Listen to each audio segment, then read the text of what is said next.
Bismillahirrahmanirrahim. Assalamualaikum warahmatullahi wabarakatuh. Alhamdulillah wassalatu wassalamu ala rasulillah wa ala alihi washabihi wa mawala amma ba'd. Anak-anak kelas 12, mari kita lanjutkan materi qawaid fikih agar supaya di rumah kitabnya dibuka. Kita melanjutkan dari kaidah kedua yang kemarin sudah saya terangkan, yaitu idza istamal halal wal haram ulibal haram. Jika berkumpul sesuatu yang halal dan haram, maka dimenangkan yang haram. Kalau yang kaidah pertama dulu, al ijtihadu la yanqadu bil ijtihad. Ijtihad itu tidak bisa dibatalkan oleh ijtihad yang lain. Sekarang melanjutkan kaidah yang kedua, agar supaya anak kelas 12 di rumah membuka kitabnya, kitab Idhahul Qawaid Al-Fiqhiyah, dibuka di halaman 57 kelanjutannya.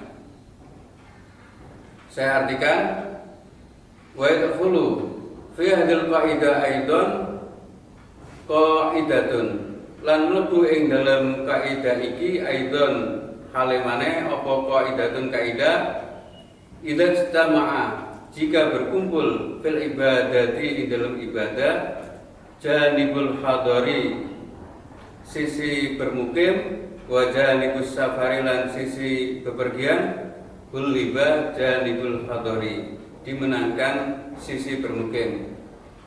Idza istama'a fil ibadati janibul hadari wa janibus safari liba janibul hadari. Jika berkumpul di dalam sebuah ibadah dua gelar bagi seseorang yang melakukan itu, yaitu gelar musafir dan gelar mukim, maka dimenangkan yang mukimnya. Contohnya gini, kalau orang mau bepergian ke Jakarta misalnya, tapi dia berangkatnya jam 9 pagi misalnya, kemudian dia mau membatalkan puasa Ramadan di hari itu, maka mulai fajar sampai jam 9 dia dihukumi mukim. Nah, ketika jam 9 berangkat bepergian, baru dia punya gelar musafir. Maka berkumpul di dalam diri dia itu di masalah ibadah puasa ini gelar mukim dan gelar musafir, maka dimenangkan pada dia gelar mukimnya, maka tidak boleh membatalkan puasa. Li'annahu krana sedune kelakuan ijtama al-mubih wal muharrim, berkumpul opo barang kang membolehkan, wal muharrim, lan barang kang mengharamkan. Fa'ul liba al-muharrim, maka dimenangkan barang kang mengharamkan. Jadi kalau dalam diri seorang berkumpul dua hal, satu membolehkan, satu mengharamkan, dimenangkan yang mengharamkan. Contohnya wanita yang di tengah hari bulan Ramadan haid misalnya, haid di jam 12 siang misalnya. Misalkan mulai fajar sampai zuhur puasa, nah haidnya di jam 12 siang misalkan, maka mulai jam 12 sampai maghrib dengan keadaan haid itu dianggap sebagai sesuatu yang muharram, sesuatu yang mengharamkan, maka haram bagi dia membatalkan, maka haram bagi dia melaksanakan puasa, harus membatalkan puasa. Karena apa? Terkumpul di dalam dirinya dua hal yang membolehkan puasa, yaitu mulai fajar sampai jam 12 yang belum terjadinya haid, dan mulai jam 12 sampai maghrib karena sudah haid, maka mengharamkan puasa. Berkumpulnya sesuatu yang membolehkan dan sesuatu yang mengharamkan, dimenangkan yang mengharamkan, maka dia menjadi haram berpuasa. Falau masaha hadron summa safara au aksun atama masha mukim utawa mengusap sepatu, yaitu khuf. Kalau dalam bahasa fikih itu khuf itu sepatu. Zaman dahulu ketika orang Arab kedinginan, maka kakinya itu dipasang sepatu yang tidak tembus air dan tidak tembus hawa dingin gitu. Nanti dibolehkan oleh para ulama itu mengusap ketika membasuh kaki itu tidak diusap kakinya, tapi cukup diusap sepatu muzanya atau khufnya. Walau akhrama qasiran fabalawat safinatuhu dara iqamatihi atamma. Walau akhrama qasiran lan lamun takbiratul ihram sapa wong qasiran kale salat qasar,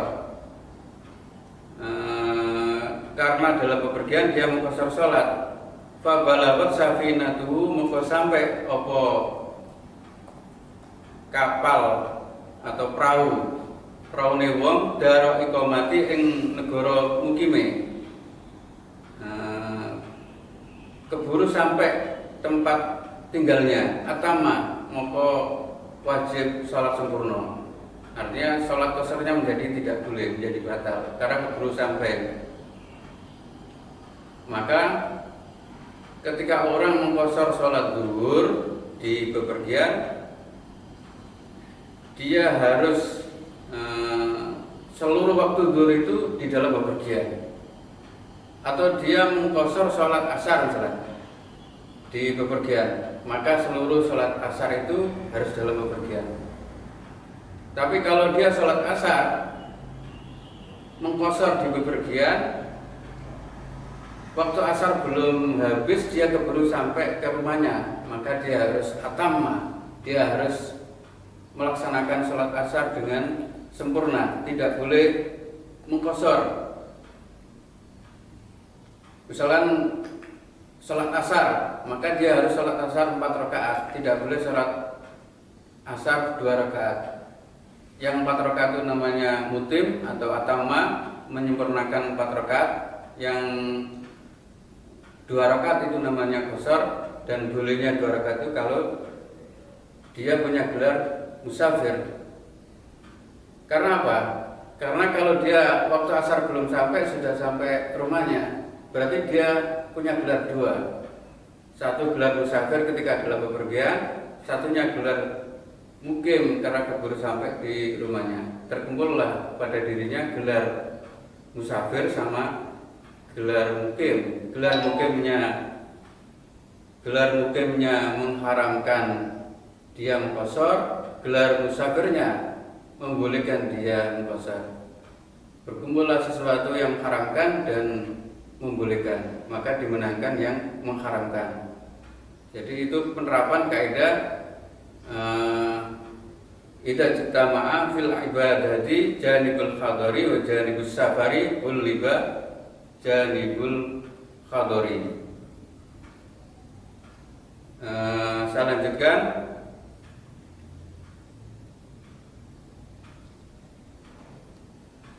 Walau asbaha lan lamun bangun pagi-pagi sapa wong, tangi pagi-pagi, bangun pagi-pagi, shaiman khali puasa, artinya orang bangun pagi dalam keadaan puasa, fil iqamati ing dalam bermukim di rumah, tidak dalam keadaan bepergian, dia berpuasa. Fasafara asna'an nahar, nuli-nuli bepergian di tengah hari. Jadi paginya bermukim, di tengah hari baru bepergian. Au fis safar fa aqama atna'u utawa ing dalam bepergian maka bermukim di tengah-tengah harinya. Artinya mulai malam sampai fajar sampai zuhur musafir, tapi di waktu zuhur sudah sampai rumah, atau dibalik. Mulai fajar sampai zuhur di rumah mukim, mulai zuhur baru bepergian. Nah, kedua keadaan ini terkumpul 2 gelar, yaitu gelar musafir sama gelar mukim. gelar musafirnya membolehkan dia tidak berpuasa, gelar mukimnya mengharamkan dia untuk membatalkan puasa. Terkumpullah sesuatu yang membolehkan tidak berpuasa, yaitu musafirnya, dan sesuatu yang mengharamkan dia berpuasa, yaitu mukimnya. Maka dimenangkan yang mengharamkan, yaitu mukim. Intinya kalau ada dua hal pada seseorang, satu mengharamkan, satu membolehkan, dimenangkan yang mengharamkan. Jadi ini merupakan cabang dari kaidah idza istama al halal wal haram gulibal haram. Bila terkumpul pada sesuatu dua hal, satu menghalalkan, satu mengharamkan, dimenangkan yang mengharamkan. Wa yadkhulu fi hadhihi qaidah aidan qaidatun idza ta'aradal muqtadi wal mani'u qaddima al mani'u. Ini cabang kedua. Wa yadkhulu lan mlebu fi hadhihi qaidah ing dalam kaidah iki, artinya kaidah idza istama al halal wal haram, aidan juga apa kaidatun kaidah idza ta'aradal muqtadi, jika berlawanan apa sesuatu yang mewajibkan, wal mani'u lan sesuatu yang melarang, kuddima al mani'u, didahulukan yang melarang. Jika terkumpul pada seorang dua hal, sesuatu yang mewajibkan dan sesuatu yang melarang atau menghalangi, dimenangkan sesuatu yang menghalangi atau melarang. Wa min furu'iyya, lan saking pira-pira contone kaidah atau cabange kaidah, lau ustushida al junub, lamun mati syahid sapa wong kang junub, fal asahu alla annahu la yusal, maka kang luwih bener, kang luwih sahih sedune wong kang junub dalam keadaan mati syahid iku la yusalu, ora dimandikan. Jadi orang yang mati syahid dalam keadaan junub, terkumpul pada dirinya dua hal. Satu, mati syahidnya melarang atau menghalangi dia dimandikan. Yang kedua, meninggalnya dia mewajibkan dimandikan. Nah, terkumpullah sesuatu yang mewajibkan dimandikannya orang meninggal ini, dan sesuatu yang menghalangi, yaitu mati syahidnya. Mati syahidnya menghalangi dimandikan, meninggalnya mewajibkan dimandikan, maka dimenangkan yang menghalangi, al-mani'u, maka dia tidak boleh dimandikan walaupun dalam keadaan junub. Nah, keadaan junubnya dia,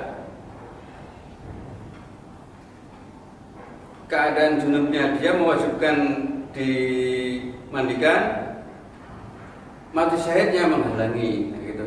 Maka mati syahidnya ini yang kita menangkan, kita dahulukan. Berarti dia tidak boleh dimandikan.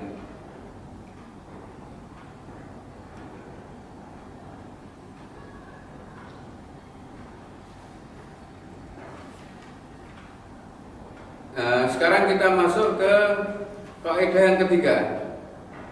Al-qaidatu tsalitsah, halaman 58. Al-isaru bil qurabi makruhun, utawi mendahulukan orang lain ing dalam pira-pira ibadah iku makruhun, makruh. Jadi hukum mendahulukan orang lain dalam hal ibadah itu hukumnya adalah makruh. Ai tegese anna ikhtiyarul ghairi wa taqdimahu ala nafsi, setune dhisikaken wong liya utawa milih wong liya, wa taqdimahu lan dhisikaken wong liya ala nafsi ing atase diri sendiri, fil umuri al mutaqarribi biha ing dalam perkara kang kanggo taqarrub biha kelawan perkara umur ilallah taala, maring Allah taala, iku makruhun, makruh. Mendahulukan orang lain, memilih orang lain atas dirinya sendiri di dalam beberapa perkara yang dijadikan taqarrub atau mendekatkan diri kepada Allah hukumnya adalah makruh. Contohnya misalkan sedekah. Sedekah adalah bentuk perbuatan yang berisikan takarrub kepada Allah. Maka mendahulukan orang lain dalam hal sedekah hukumnya adalah makruh. Waqad istadallu lan wasdan alam dalil laha maring kaidah bi qauli sallallahu alaihi wasallam lawan dawuh Nabi sallallahu alaihi wasallam fil hadits sahih ing dalam hadis kang sahih la yazalu qaumun yata'akharuna hatta yu'akhiruhumullahu ta'ala. Terus menerus sapa kaum yata'akharuna padha terlambat hatta yu'akhiruhumullahu ta'ala. Sehingga gawe terlambat sapa Allah Ta'ala. Ini hadis yang dijadikan dalil oleh para ulama bagi makruhnya mendahulukan orang lain di dalam hal-hal yang bersifat taqarrub, bersifat mendekatkan diri seseorang kepada Allah Subhanahu wa taala. Amma ghairul qurabi, anapun selain taqarrub, selain hal-hal yang mendekatkan diri kepada Allah, fal itharu biha, maka mendahulukan orang lain biha kelawan ghairul qurabi, sesuatu yang bukan taqarrub, mahbubun, dicintai, dianjurkan. Kalau urusan ibadah mendahulukan orang lain hukumnya makruh, tapi kalau selain ibadah mendahulukan orang lain hukumnya adalah sunnah, mahbub. Misalkan orang antri mengambil makanan misalnya. Nah itu tertib antri itu hukumnya sunnah. Mendahulukan orang yang lebih dulu antriannya. Qala Allah Ta'ala, dawuh sapa Allah Ta'ala di dalam Al-Qur'an, Bismillahirrahmanirrahim, yu'thiruna ala anfusihim walau kana bihim khassasah, lan padha ngutamakan sapa para sahabat, artinya mengutamakan sapa para sahabat ing wong liya ala anfusihim ing atase awak dhewe ne para sahabat, walau kana lan senajan ana bihim kelawan para sahabat apa khususah, kebutuhan khusus. Ayat ini mempunyai sebab nuzul, yaitu ketika seorang sahabat bernama Abu Ayyub ditamui oleh Nabi sama Abu Bakar dan Umar. Dan ketika ditamui oleh Nabi dan Abu Bakar dan Umar, Abu Ayyub ini mempunyai makanan yang aslinya jatah untuk makan anak dan istrinya. Nah, kebutuhan makan anak dan istrinya itu disebut khososo, kebutuhan khusus. Nah, ketika ditamu oleh Nabi dan sahabat Abu Bakar dan Umar, Abu Ayyub ini merasa Nabi ini tamu yang harus dihormati, tamu agung, dan ditemani oleh sahabat yang paling mulia yaitu Abu Bakar dan Umar. Maka makanan yang aslinya untuk anak dan istrinya ini dihidangkan kepada Nabi dan kepada sahabat Abu Bakar dan Umar. Nah, sahabat Abu Ayyub ini lebih mendahulukan urusan makanan ini untuk diberikan kepada Nabi, kepada Abu Bakar dan Umar, daripada kebutuhan khusus makanan itu untuk diberikan kepada anak dan istrinya dan juga kepada dirinya sendiri. Jadi urusan makanan mendahulukan Nabi dan Abu Bakar dan Umar daripada dirinya sendiri dan anak dan istrinya. Maka dari sabab nuzul ayat ini dijadikan dalil oleh para ulama bahwa dalam hal yang sifatnya duniawi, yang bukan ibadah mahdhah, bahwa mendahulukan orang lain adalah hukumnya sunnah.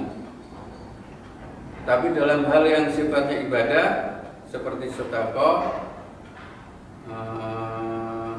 membantu orang lain, misalnya mendahulukan orang lain adalah hukumnya makruh. Qala dawuh sapa Sultan Ulama Asy-Syaikh Izzuddin, dawuh sapa Sultan Ulama Asy-Syaikh Izzuddin, la itsara fil qurabat, ora ana mendahulukan orang lain ing dalam pira-pira taqarrub. Taqarrub dalam arti pira-pira perbuatan, semua perbuatan yang isinya mendekatkan diri kepada Allah. Tidak ada isar atau mendahulukan orang lain di dalam hal seperti itu. Fala isara bima itahara, maka ora ana isar mendahulukan orang lain bima itahara kelawan banyu bersuci, air untuk wudu. Kalau air untuk wudu tinggal sedikit, tidak boleh diberikan yang lain, karena itu termasuk taqarrub berwudu itu. Karena kalau nggak digunakan dia tidak bisa berwudu, tidak bisa sholat misalnya, dan diberikan kepada orang lain, maka dia menjadi tidak bisa sholat, tapi orang lain yang bisa sholat karena air yang jatuhnya dia berwudu diberikan orang lain. Maka di dalam masalah penggunaan air berwudu tersebut tidak boleh mendahulukan orang lain karena tergolong taqarrub. Wala bisatril aurah, lan ora kelawan nutup aurat. Termasuk nutup aurat juga pakaian, misalnya pakaian. Kalau nggak punya pakaian kecuali satu misalnya yang dipakai dia untuk sholat, misalnya pakaiannya semuanya najis, hanya satu yang suci dan dia mau sholat, maka dia tidak boleh memberikan pakaian yang untuk sholat dia itu kepada orang lain, karena nanti menjadi dia tidak bisa sholat. Wala bisofil awal, lan ora kelawan sof pertama di dalam berjamaah. Maka orang menempati sof pertama itu harus digunakan sebagai sarana untuk berlomba-lomba, karena termasuk taqarrub. Menempati sof pertama itu pahalanya lebih besar di sof pertama dari sof berikutnya. Li'anal fardha, karena setune tujuan bil ibadati kelawan pira-pira ibadah iku ta'zimu mengagungkan, wal ijlalu sama artinya mengagungkan juga. Jadi tujuan utama daripada taqarrub itu adalah mengagungkan kepada Allah. Faman athara bihi faqad taraka ijlalallahi wa ta'zimahu. Maka sapa wong kang mengutamakan orang lain di dalam urusan taqarrub, faqad taraka maka wis ninggalaken sapa wong ijlalallahi ing mengaku. Maka yang sunnah justru dia harus berlomba-lomba lebih dahulu menyetorkan bacaan Quran atau hafalan Al-Quran. Jadi ini yang disampaikan oleh Al-Imam Al-Khatib Al-Baghdadi di dalam kitabnya Al-Jami'. Karraha qaumun isar talibi ghairahu binaubati fil qira'ah. Makruh hukumnya seorang murid mendahulukan temannya yang lain di dalam gilirannya membaca, artinya membaca kitab atau membaca Al-Quran. Kalau pas gilirannya ya dia berlomba-lomba untuk membaca kitabnya atau menyetorkan hafalannya. Li'anna qira'atul ilmi, karena setune membaca ilmu, artinya ilmu Al-Quran misalkan, wal musara'ah lan berlomba-lomba ilahi maring ilmu iku qurbatun, tergolong taqarrub. Karena membaca Al-Quran tergolong taqarrub, maka hukumnya mendahulukan yang lain di dalam membaca Al-Quran itu hukumnya adalah makruh.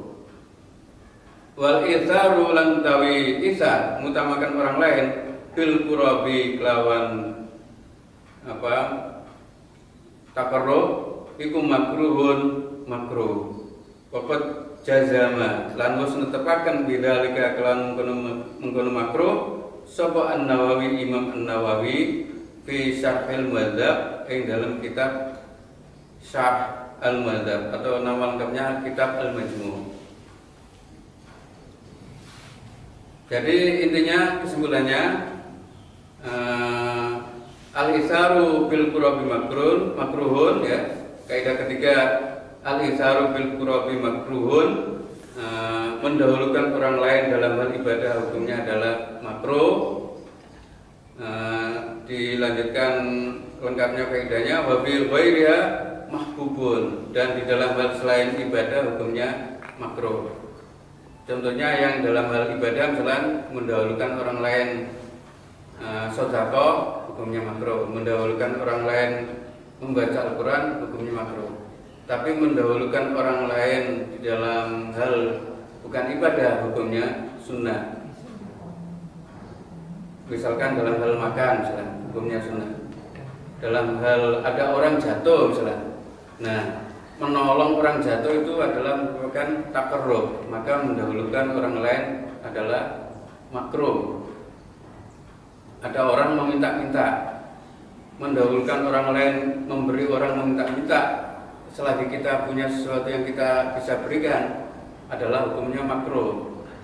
Maka kita justru harus berlomba-lomba untuk memberikan sedekah kepada orang yang meminta-minta itu. Karena apa? Karena memberi kepada orang yang minta-minta adalah tergolong takarrub.